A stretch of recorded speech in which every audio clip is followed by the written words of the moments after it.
Hi guys! Welcome back sa my YouTube channel. Muling nagbabalik na naman tayo dito sa ating malupitang YouTube channel. At kung nagtataka kayo kung anong oras na, 5 o'clock na po ng madaling araw. At bakit nga ba ako gumising ng ganito kaaga? Dahil ang gagawin po natin ngayong araw ay a day in my life as a high school student. Matagal ko na po talagang gusto na mag-vlog ng a day in my life, pero hindi ko magawa kasi nga po pressure po ako sa school. Alam mo ba yun?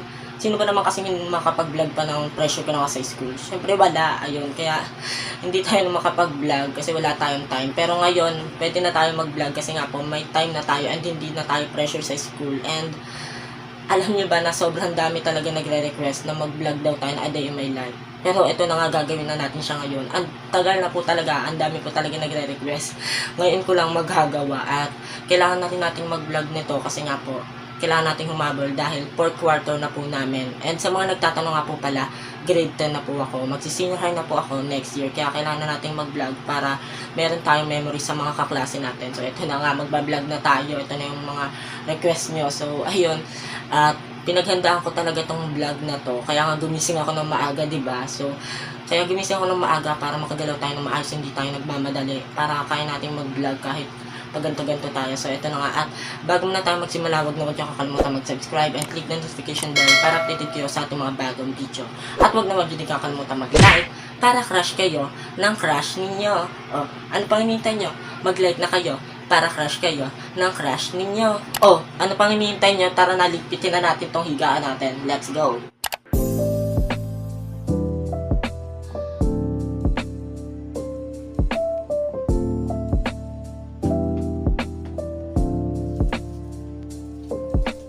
At ngayon mga ate ko, maliligo na tayo. Naliligo muna kasi ako bago ko kumain kapag papasok ako. Ang oras kasi ng pasok namin is 7 o'clock. So, bale, mga 6:30 na alis na ako dito sa bahay. And, bilisan na natin, maligo na tayo kasi baka malate na ako, diba? So, ito yung ginagamit ko nga palang sabon. Itong Kojic Sun. Yeah. And tara, maligo na tayo. Balikan ko na lang kayo kapag nakaligo na ako. Let's go!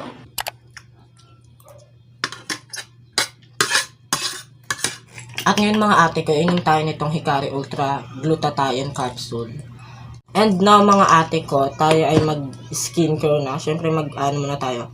Magto-toner muna tayo. Yung ginagamit ko nga palang toner mga ate ko is itong Aloe Ice Toner. And now mga ate ko, siguro naman natuyo na yung toner na nilagay natin sa ating mukha. So, magsi-serum naman tayo. Ang gamit kong serum is itong niacinamide serum ng Hannes Glow.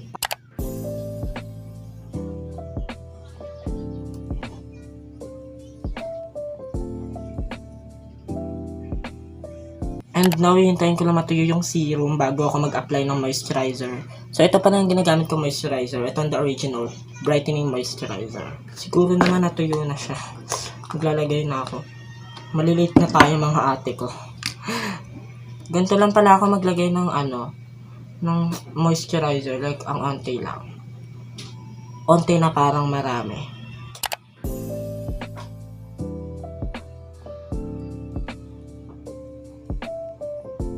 And syempre, hintayin lang muna natin matuyo yung moisturizer bago tayo mag-apply ng sunscreen. Guys, look at that, my skin. Oh my god, ang glowy niya. So, habang hindi pa natutuyo yung moisturizer, maglagay na tayo ng lip serum. Ito yung gamit kong lip serum. Itong Envy Lip Serum. Now, maglagay na tayo ng sunscreen. Nakalimutan ko palang sabihin, yung ginagamit kong sunscreen is itong Skin Ever Water Light Serum Sunscreen. Yan. Yan po yung gamit kong sunscreen mga ate ko. And guys, look. Wala siyang white cast. Ang ganda ng sunscreen na ginagamit ng mga ate ko. At nagbibigay pa siya ng glowing skin. And ngayon mga ate ko, hinanda ko na yung lunch ko. And yung nagluluto pala ng lunch ko is si mama. And ito, lalagyan natin itong pang break time natin na food. So let's go. And syempre, magsusuklay ulit tayo.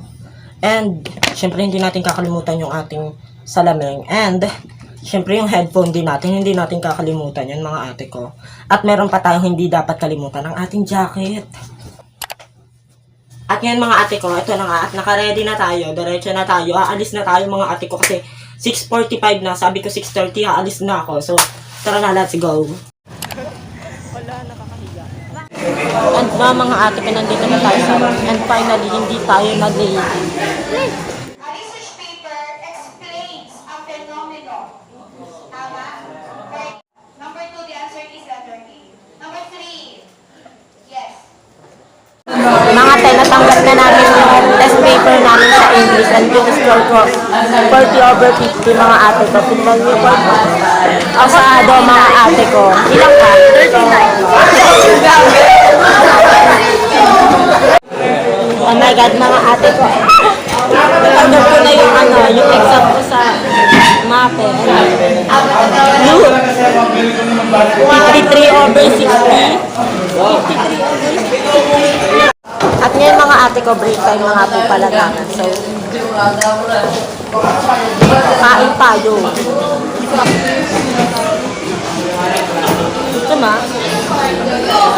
Buha ka na be. O ikaw din be o. Guys, tignan nyo. 40/50 sa math yan. Test paper sa math. 40/50. 40 ka din? Oo. Pasado tayo. 40/50. And na mga ate ko, dahil wala tayong magawa, mag-pencil case page tayo. Kasi nga wala tayong magawa. So, tignan nyo naman kung gano'ng pa-aesthetic yung pencil case page. Wow! Diba? Aesthetic yan. So, ngayon, open na natin yun. So, una, syempre, meron ako dito stapler, color white na naman. And meron din ako dito green pen, look, color white na naman. And meron ako dito collection pen. And meron din ako dito, syempre, yung pinaka-favorite ko sa lahat, yung aking mga highlighter. Look at that kung gano'n naman kasi kaganda yung aking mga highlighter. Tignan niyo yung kanyang design. Oh my God, look. Ang ganda. Diba? Meron din ako dito blue. And meron din tayo dito protractor na halos 1 year na ata. Tignan nyo naman. Ginagamit ko lang naman siya pang winner. Pambura ng pencil. Tape. And meron din ako dito, syempre, pencil. And wala na. Babalik ko na. Wala na. At ngayon mga ate ko, ito nga pala yung ate ko. Sa mga gustong malaman kung paano ako mag-notes, ito po. Look. Pak, o, diba? O. Sorry, maayos ako mag-notes. May pa-design pa yan. O. Ayan pa, o. Hindi po ako mag-notes. Maayos po ako mag-notes. Ayan, o. Look. Ayan, o, diba? May pa-design pa yan mga ate ko. Kaya wag kayong dyan. Ayan, o. Kompleto pa yan, o. Walang shortcut dyan. Lahat yan mahalaga mga ate ko. Kung may pa-drawing pa yan, si ate ko. Diba? Sabi ko sa inyo, maayos ako mag-notes mga ate ko. Ayan, o, diba? Ito pa mga ate ko, o. Tignan nyo yan, o. At ngayon mga ate ko, 12 o'clock na. So lunch na po namin. And pupunta ako sa ibang section kasi hindi na ako maglalaro.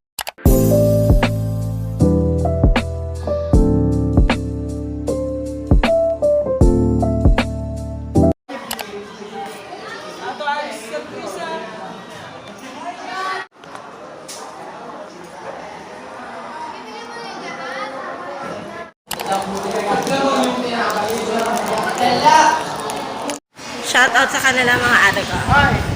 Hi!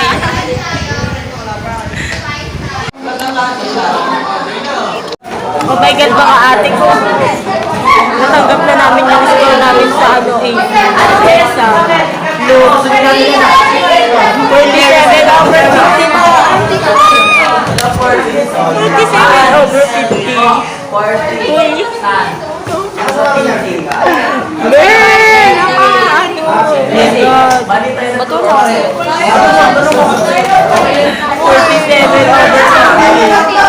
Ate, mga kaklase ko ng ate ko.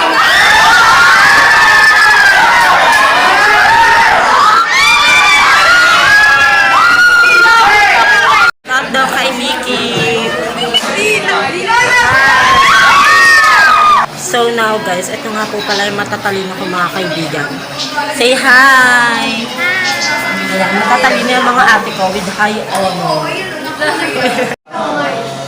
At ngayon mga ate ko, mag-30 na at mag-uwian na kami. Kaya kailangan nating mag-ready.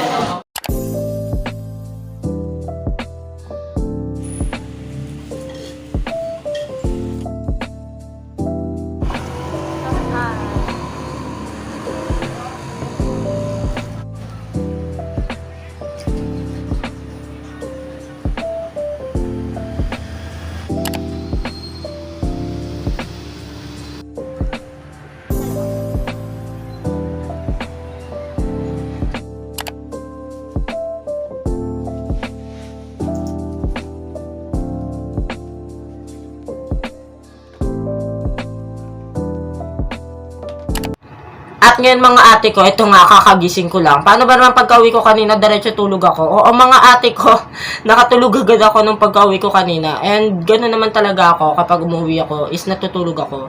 Malamang kailangan ko din ng pahinga ate ko. Alam ko namang diretso tayo, gano'n. Eh di pagod na tayo nun. And ang oras nga po pala ngayon is 7:30 na. So kailangan na nating mag-ready sa malamang kakain ate ko. Alam namang hindi tayo kakain. O ano pa? Tara na. Samahan niyo akong kumain. Let's go!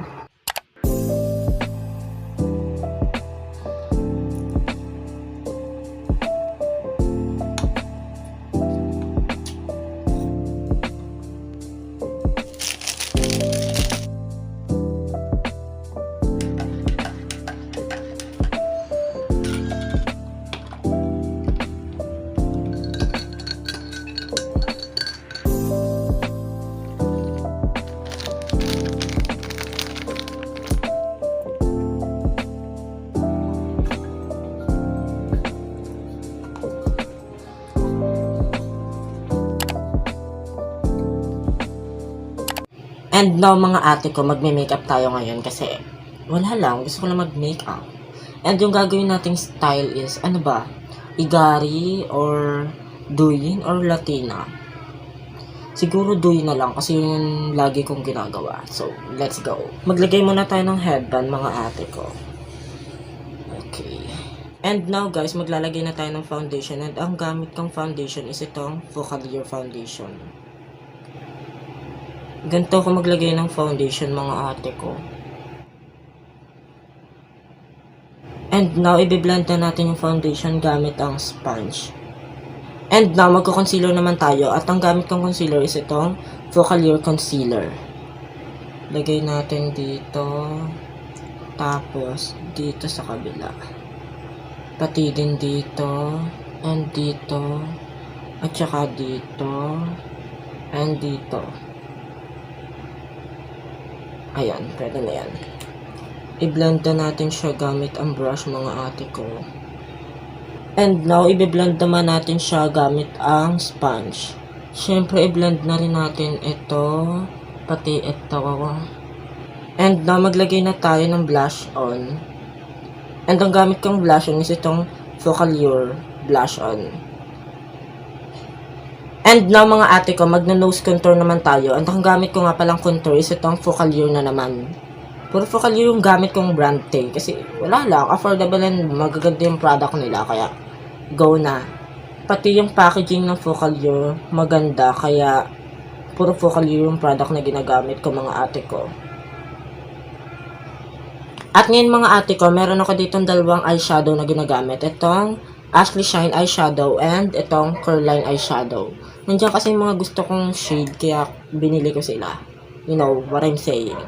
Lagay tayo ng ganito dito sa may bandang part na to para magmukhang basta ganun yung mga ginagawa ng iba sa Douyin makeup. And now mga ate ko, maglalagay naman tayo ng gantong color dito sa may baba nito. Ito yung sa may ganyan na yan. So lagay na tayo. Kontian nyo lang mga ate ko, huwag nyo dadamihan, my god. And lagay din tayo dito sa may part na to. Tsaka, ayan, basta lagyan natin yan dito sa part na yan. Ayan, ganyan. Now mga ate ko, maglagay tayo ng highlighter. Gantong kulay ng highlighter ilalagay nyo dito sa may part ng mata nyo. Ayan, ganyan. Ganto guys. Ganito po mga ate ko, ayan. Pag ganyan. Yan. And ito siya mga ate ko, look. Ah, diba? Ang ganda. Pak. And now, maglagay tayo ng eyeshadow dito sa part na to. Gantong eyeshadow, pink. And now, mga ate ko, maglalagay na tayo ng highlighter dito sa ating nose. And syempre, dito din sa part na to, lagyan din natin. And maglagay na rin tayo ng highlighter dito sa part na to, mga ate ko. And now, mga ate ko, mag-eyeliner naman tayo. At ang gamit kong eyeliner is itong Pink Lash Eyeliner. So, let's go. And now, sa kabila naman. Oh my God. Paano ko ito ipapantay, mga ate ko?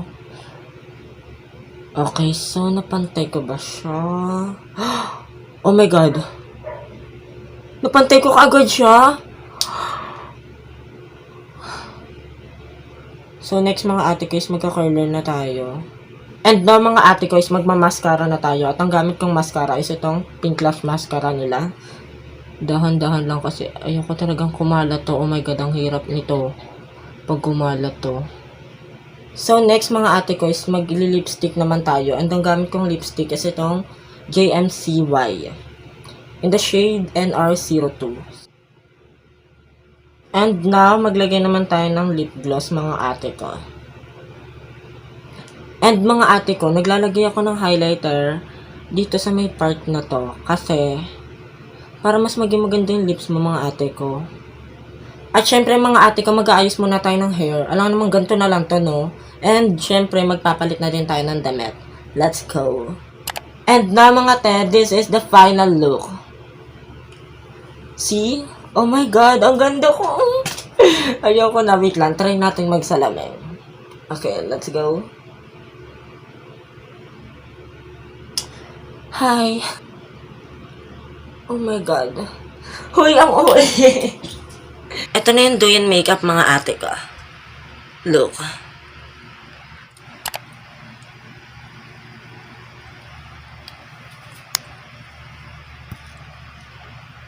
At ngayon mga ate ko, 2 o'clock na pala, kaya kailangan na nating burahin tong makeup natin kasi maghihilamos na tayo and gagawa pa tayo ng assignment natin. Grabe.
Finally mga ate ko, tapos na tong A Day in My Life natin, makakatulog na tayo. At 3 AM na nga po pala na madaling araw. At mamaya gigising na naman tayo, kaya kailangan na natin matulog ate ko. So tara na.